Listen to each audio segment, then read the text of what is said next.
میرے آقا نے فرمایا ابو بکر انت رفیقی علی الحوض وانت رفیقی فی الجنہ،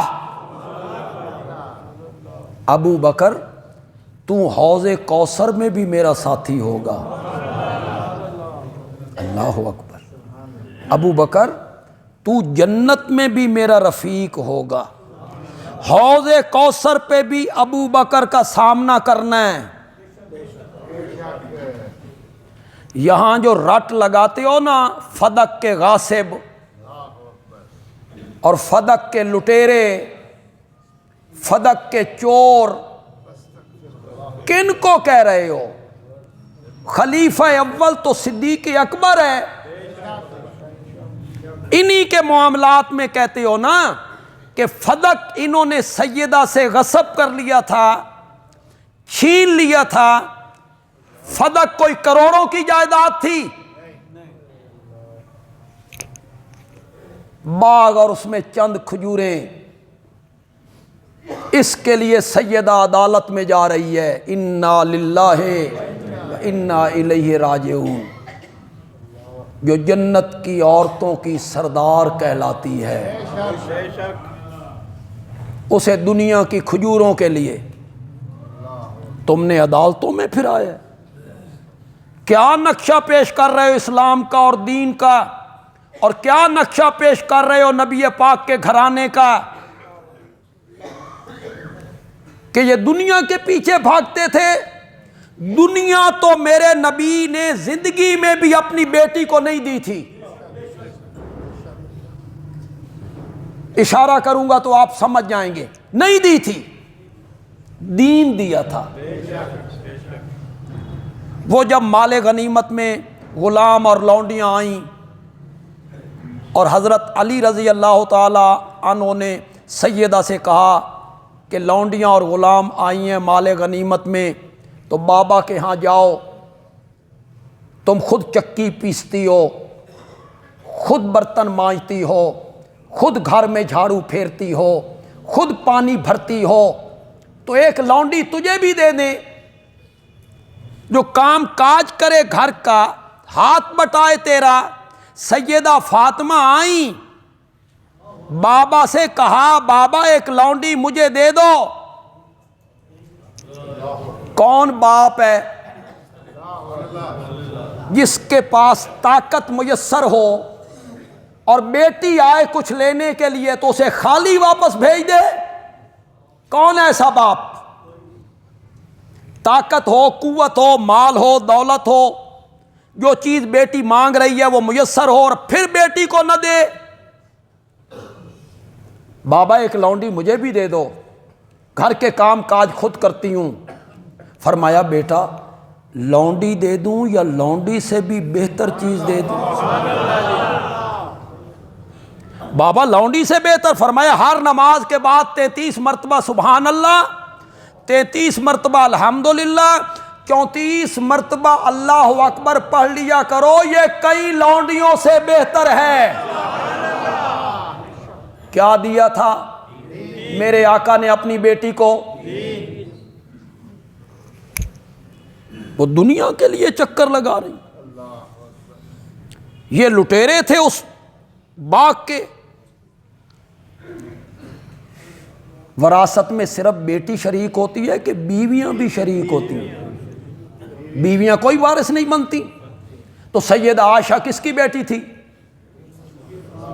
حضرت صدیق اکبر کی، تو انہیں دے دی وراثت، انہیں نہیں دی، انہیں دے دی۔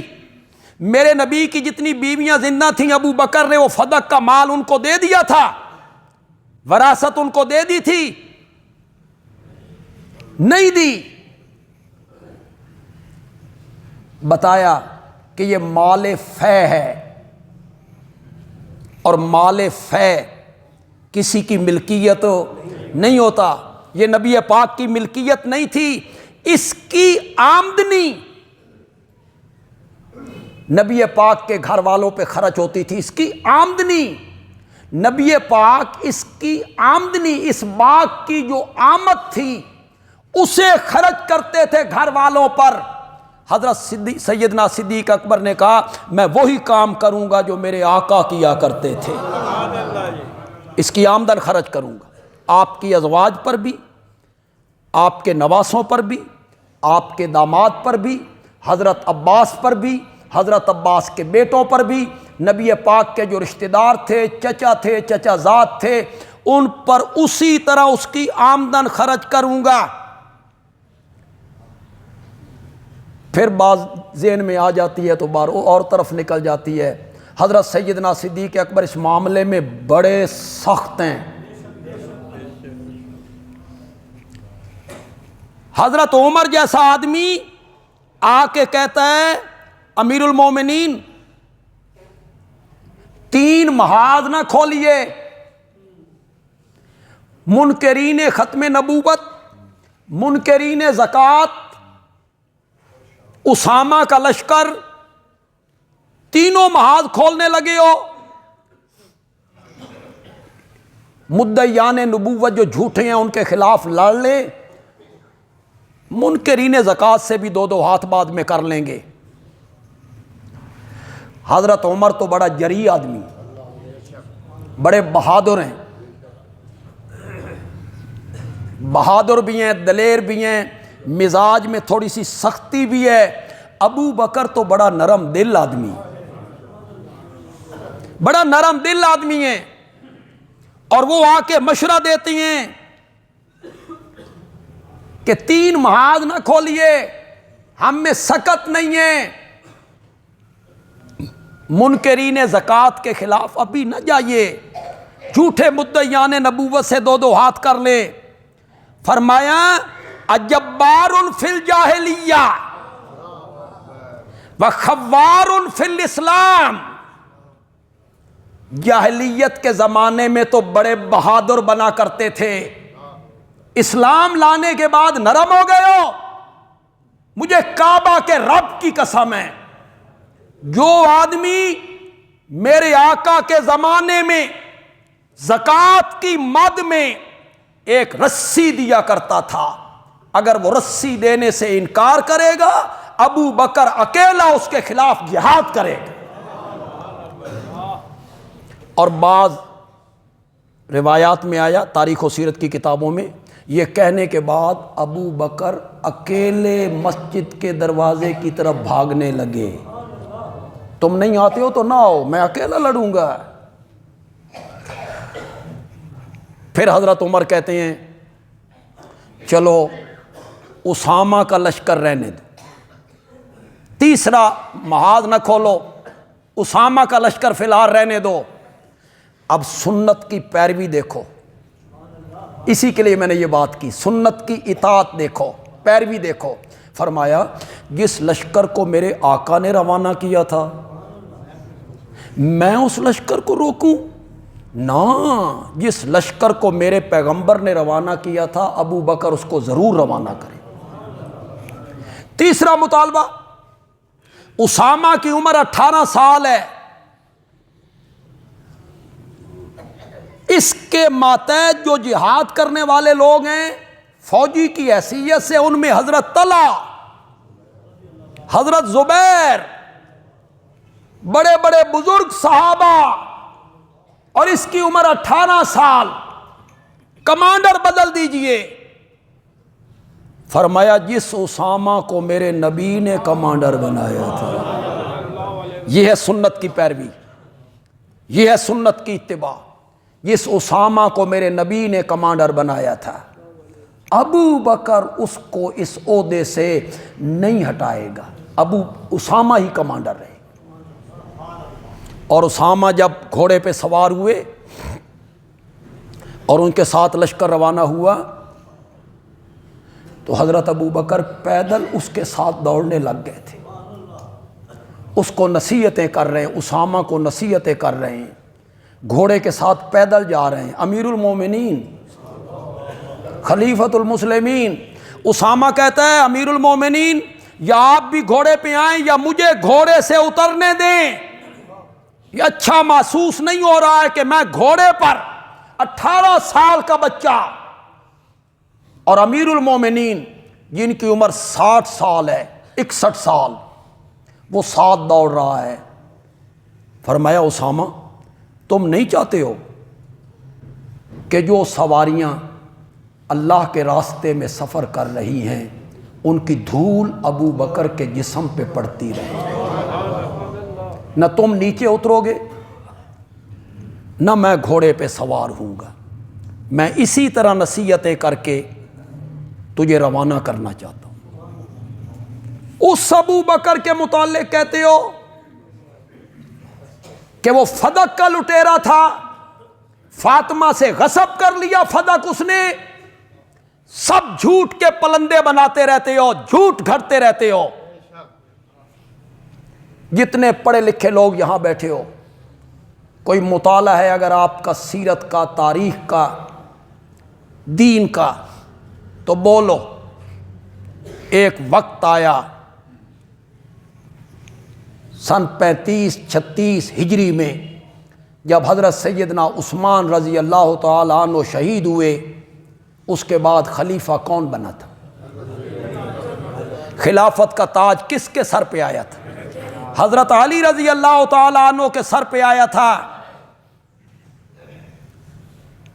پھر حضرت علی کو چاہیے تھا انصاف کے تقاضوں کو پورا کرتے، اور یہ جو فدق کا مال غصب ہو گیا تھا یہ ان لوگوں سے واپس لے کر سیدہ فاطمہ کے وارثوں میں تقسیم کرتے۔ سیدہ فاطمہ کی اولاد زندہ تھی، چاروں، 2 بیٹے بھی زندہ تھے، 2 بیٹیاں بھی زندہ تھیں، تو فدق کا مال واپس لیتے نا، جو غصب ہو گیا تھا وہ واپس لیتے۔ آج تو تم لوگ بڑے لڑتے رہتے ہو، پاکستان میں فلاں وزیر اعظم بیت المال کا کھا گیا اور فلاں رقم کھا گیا، ان سے نکالنی چاہیے۔ لڑتے ہو کہ نہیں لڑتے ہو؟ ہن بول دے نہیں ہو؟ نفرتیں پالتے رہتے ہو نا، فلاں لیڈر کھا گیا، فلاں لیڈر کھا گیا، اس سے واپس لو، واپس لو، اس کو جیل میں ڈالو، جائیداد واپس لو، جتنا مال کھایا ہے واپس لو۔ جو مال الیاذ باللہ تینوں خلیفوں نے کھایا تھا اس پہ غصب کیا تھا جس طرح تم کہتے ہو، تو حضرت علی کو چاہیے تھا کہ وہ فدق کا رقبہ، باغ سیدہ فاطمہ کے وارثوں میں کیا کرتے؟ تقسیم کرتے، انصاف کا فیصلہ کرتے، حق کا ساتھ دیتے، ادائیگی کرتے۔ سن سکتے ہو تو سنو۔